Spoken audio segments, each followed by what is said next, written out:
Boa noite, irmãos. Deus continue abençoando nosso dia.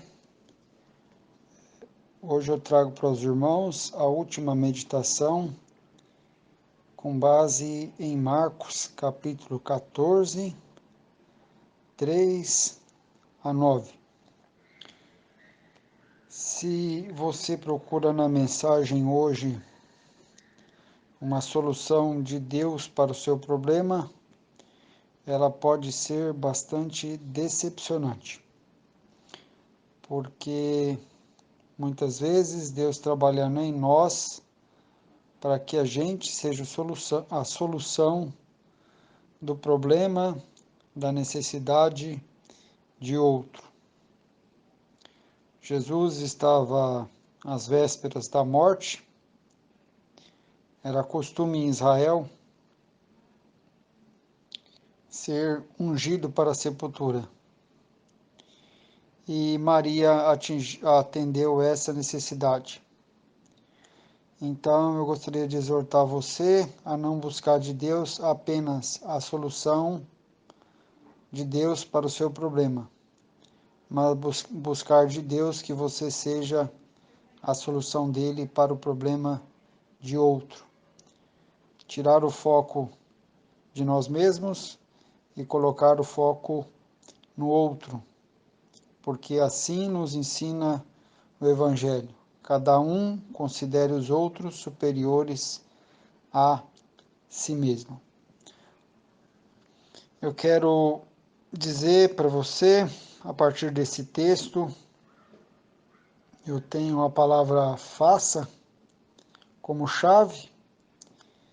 Então, os meus tópicos são: faça antecipado, faça apesar da oposição, faça sabendo que o que você fizer, queira ou não, pode se tornar público, faça algo que será lembrado.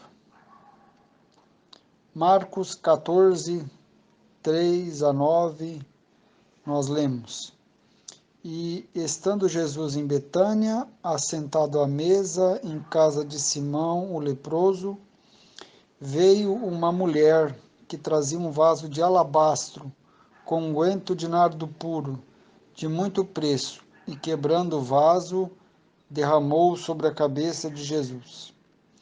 E alguns houve que em si mesmos se indignaram e disseram: para que se fez este desperdício de unguento? Estes que se indignaram eram os próprios discípulos. Nós sabemos isso a partir de outros evangelhos. Os discípulos diziam: podíamos vender por mais de 300 dinheiro e dar aos pobres, e bramavam contra ela. Jesus, porém, disse: deixai-a, porque a molestais. Ela me fez boa obra. Porque sempre tendes os pobres convosco, e podeis fazer-lhes bem, quando quiserdes. Mas a mim nem sempre me tendes. Esta fez o que podia, antecipou-se a ungir o meu corpo para a sepultura. Em verdade vos digo que, em todas as partes do mundo, onde este evangelho for pregado, também o que ela fez será contado para a sua memória. Glória a Deus por ter preservado esse registro para nós e a partir dele nós podemos tirar lições. Meu primeiro tópico: faça antecipado. Jesus destaca que Maria antecipou-se a ungir o corpo dele para a sepultura. Maria antecipou-se a ungir o seu corpo para a sepultura. Nós sabemos pouco do que é ungir um corpo para a sepultura. Na nossa cultura, nós sepultamos os nossos mortos em caixões e os deixamos em valas ou em gavetas na maior parte dos casos. Mas na cultura dos judeus, não existe um caixão. Um corpo é enrolado em pano e deixado numa rocha, deixado numa gaveta. Era assim na maior parte dos casos na época de Jesus. O próprio corpo dele foi enrolado em panos e deixado numa sepultura que é um buraco numa rocha. E como esse corpo não está num caixão e os odores da morte começam rapidamente a aparecer, para isso se ungia o corpo, que é nada mais, nada menos que vesti-lo com aromas, com cheiros agradáveis, honrando assim o corpo daquele defunto. Jesus destaca que Maria fez isso antes, tendo ela feito isso antes, ficou livre do risco de não ter tempo de fazer depois. Isto porque a morte de Cristo foi na sexta-feira, às 3 da tarde. Logo mais começaria o sábado, os preparativos para o sábado. O que se pode fazer na sexta é somente até às 6 horas. Depois daí é sábado, ninguém faz mais nada. E por que que ela ungiu o corpo de Jesus para a morte? Porque ela creu no que Jesus falou, que dali a 2 dias ele haveria de morrer. Então ela creu, ela aprendeu com ele e por isso ela fez essa obra. Veja só agora em Marcos capítulo 16, verso de 1 a 6, como algumas mulheres foram mais tarde até a sepultura para fazer a unção do corpo e já não deu tempo mais. Por isso Maria é bem-aventurada, porque ela antecipou-se a ungir o corpo dele para a sepultura. Ela não deixou para depois. Marcos 16, 1 a 6, você vai ler. E passado o sábado, porque no sábado não se faz nada, não se poderia fazer obra, Maria Madalena e Maria, mãe de Tiago, e Salomé compraram aromas para irem ungir Jesus. Vamos ver se elas vão conseguir? E no primeiro dia da semana foram ao sepulcro de manhã cedo ao nascer do sol. E diziam umas às outras: Quem nos revolverá a pedra da porta do sepulcro? E, olhando, viram que já a pedra estava revolvida, e era ela muito grande. E, entrando no sepulcro, viram um jovem assentado à direita, vestido de uma roupa comprida, branca, e ficaram espantadas. Ele, porém, disse-lhes: Não vos assusteis. Buscai a Jesus Nazareno, que foi crucificado. Já ressuscitou. Não está aqui. Eis o lugar onde o puseram. Viu? Viu? Maria foi bem-aventurada, ela antecipou-se a ungir o corpo de Jesus. Essas outras aqui ficaram com aqueles preparativos, tudo a ver navio, porque deixaram para depois, ou porque não souberam do que Jesus tinha dito, ou sabendo não tomaram as providências. Então, o tópico aqui é: faça antes, faça antecipado, tudo o que você puder, não deixe para depois, não deixe para a última hora. Eis as lições simples que nós precisamos lembrar, digo, lições que nós precisamos lembrar, não aprender, porque nós já sabemos. O modo inverso de fazer antecipadamente, como Maria, é fazer com atraso. Você é desses que deixa para fazer com atraso ou você procura fazer antes? E aí, se você deixa para fazer com atraso, você sabe, nada que fazemos com atraso sai bem feito. E nada que fazemos com atraso surte o efeito desejado. E às vezes, quando estamos atrasados, já nem é possível fazer mais aquilo que gostaríamos de fazer. Perdemos o trem e ficamos com o bilhete na mão, assim como aquelas mulheres ficaram com os aromas, com os perfumes para ungir o corpo de Jesus. Ele não estava mais lá, já tinha ressuscitado. Maria quebrou um protocolo. Você ungia para a sepultura uma pessoa depois que era dado o atestado de óbito. O que ela fez era um pouco difícil de entender da perspectiva dos outros discípulos. Eles não entenderam o que ela fazia, só ela e Jesus sabiam o que estava fazendo. Mas, quebrando pelo protocolo, ela teve a oportunidade de fazer para ele ainda vivo. Aliás, ele é o único que sempre vive para receber nossas obras. O que ele quis dizer para os discípulos é que os discípulos não o teriam sempre com ele na sua aparição encarnada. Ali com eles, de corpo presente, não o teriam mais. Mas hoje nós temos Jesus e podemos fazer a ele as nossas boas obras, porque ele vive. E aqui, atenção, quando você deixa para fazer depois, talvez você não encontre mais a pessoa lá. Quando você deixa para falar depois, para abraçar depois, para pedir perdão depois, para levar a ajuda depois, para ensinar o caminho depois, para conversar depois, para se aproximar depois, para entender depois, pode ser que você não encontre mais a pessoa lá. Ou talvez você também não esteja presente. Considere, meu amigo, considera, meu irmão, nós não temos 100 anos de vida, nós temos poucos anos de vida. Então precisamos fazer aquilo que é importante antecipadamente. Queria pedir para você que olhasse na testa de cada pessoa e imaginasse que ali está escrito uma verdade. Que verdade está escrito? Eu não estarei sempre aqui. Cada pessoa que você encontra, na testa dela está escrito isso. Figuradamente eu falo, eu não estarei sempre aqui. Foi o que Jesus falou, nem sempre estarei convosco. Essa é verdade na boca de qualquer pessoa.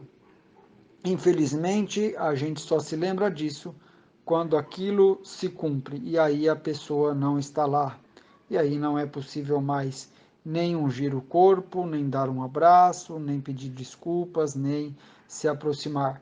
Maria é bem-aventurada porque fez antecipadamente. Segunda coisa, faça apesar de alguma oposição. Se você sabe que o que você está fazendo tem sentido para Jesus, faça apesar das oposições. Maria fez uma coisa que só Jesus entendeu o que ela estava fazendo, e ela só fez aquilo porque ele explicou para ela que ele haveria de morrer e ela foi ungir o corpo dele já porque não haveria tempo depois. Agora, quando nós fazemos coisas que não são coisas com sentido para Jesus, voltados para lá, a gente não suporta a oposição.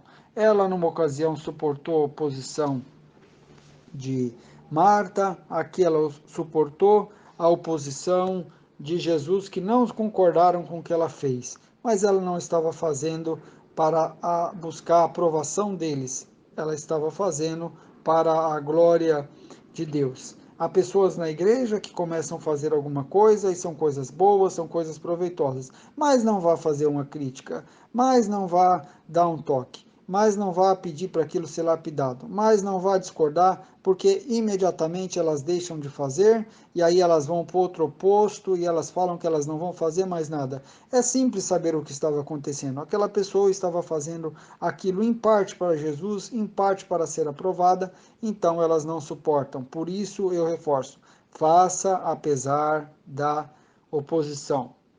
E aqui faça sabendo que o que você fizer pode se tornar público, mesmo que você não busque isso. Já pensou isso, meus irmãos?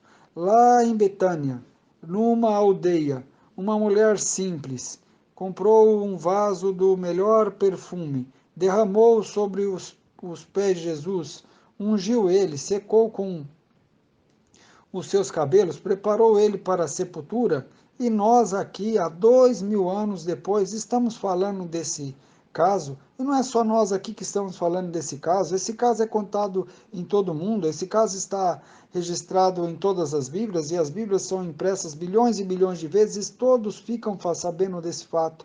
Você considera assim as coisas que você faz? Cuidado, as coisas que você faz errado, em oculto, podem se tornar públicas, basta Deus assim decidir. E as coisas simples e boas que você faz anonimamente também podem se tornar públicas, basta assim decidir. Deus não precisa da internet, Deus não precisa do Facebook, não precisa do Instagram, Deus não precisa de nada, ele só precisa decidir tornar algo oculto público, e assim ele faz, assim como ele fez nesse tempo. Nesse tempo não havia uma câmera para Maria tirar uma selfie do que ela estava fazendo, não abriu o Facebook para ela postar, não havia repórter, não havia nada, não havia praticamente mídia. E olha só o que aconteceu, aquilo se tornou público para a glória de Deus e em memória dela. Aqui eu quero encerrar. Faça algo que será lembrado, que merece ser lembrado. Tem tantas pessoas gastando tanto tempo com coisas tão fúteis, coisas que não merecem ser lembradas, coisas que não merecem relevância, e muitos tentam até dar relevância para uma coisa que não tem relevância nenhuma. Há coisas que nós fazemos que têm um impacto positivo ou negativo no momento, mas algumas coisas que nós podemos fazer têm impactos em gerações futuras, como isso que Maria fez. E a gente nunca sabe como isso vai acontecer. Quem poderia imaginar que aquele fato que aparentemente tão simples, tão fora de perspectiva, tão quebrando um protocolo, poderia ganhar a relevância que Jesus quis que ganhasse? Olha nós aqui falando desse fato. Então é possível que a gente faça coisas simples, sem plateia e que ganhe relevância. E outras coisas que nós fazemos tudo para se tornarem conhecidas, para serem públicas, falamos, contamos, são coisas logo esquecidas. Quem vai entender essas coisas? São mistérios de Deus. Há coisas que nós tentamos fazer conhecidas e são esquecidas, e há coisas que nós fazemos em secreto e logo são pregadas de cima do telhado. Faça tudo, meu irmão, com o melhor coração, para a glória de Deus, porque isso poderá se tornar em algo proveitoso para muitos quando você ainda não estiver mais aqui e citado em sua memória, assim como eu estou citando esse fato em memória de Maria. Eu quero terminar com um fato da história. Por volta do ano de 1830, a África conheceu um missionário chamado David Livingstone. Ele era um missionário inglês que viveu na África. Na África, ele perdeu a sua esposa. Na África, ele teve o braço devorado por um leão. Na África, adoeceu. Na África, ele morreu. Quando ele morreu, o seu povo, os ingleses, vieram buscar o seu corpo para sepultar na Inglaterra. Porém, os africanos alegaram que, como aquele homem amou a África e serviu a Deus na África, eles não abriram mão do seu coração. Eles disseram: podem levar o seu corpo, mas o seu coração será enterrado na África. Abriram o corpo daquele homem, abriram o seu peito, tiraram o coração e enterraram numa catedral, muito simples de chão batido. E se você for lá na África, nesse lugar chamado Malawi, vai estar escrito o seguinte: para a glória de Deus e em memória de David Livingstone.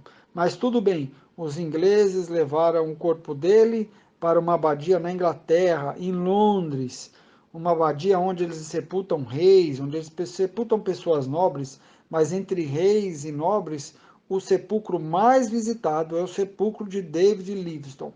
Lá na África, você lê no sepulcro dele onde está o seu coração, para a glória de Deus e em memória de David Livingstone. Mas quando você vai na Inglaterra, você lê a mesma coisa, para a glória de Deus e em memória de David Livingstone. Quem fez isso? Quem quis que esse fato, aquela vida, ficasse registrado em sua memória? Foi o mesmo que fez que aquele ato de Maria quisesse que o ato dela ficasse registrado em memória dela. É o mesmo que pode hoje fazer que alguma coisa que eu faço, você faz, seja registrado em sua memória para a glória dele e para uma boa lembrança sua ser preservada. E o mais impressionante é que dizem que depois que esse missionário morreu, alguns outros missionários chegaram na África para anunciar, para falar de Jesus, e aí os africanos diziam: não, nós já conhecemos esse homem, ele viveu aqui conosco. Que vida, que maravilha! David Livingstone teve uma vida tão ímpar na Inglaterra, tão dedicada, de tanto amor ao homem e amor a Deus, que ele chegou mesmo a ser confundido como Jesus Cristo. Para os africanos, Jesus Cristo tinha vivido na África, na pessoa de David Livingstone. Então, guarde isso, irmãos. 4 liçãozinhas simples. Faça antecipadamente. Faça apesar das oposições.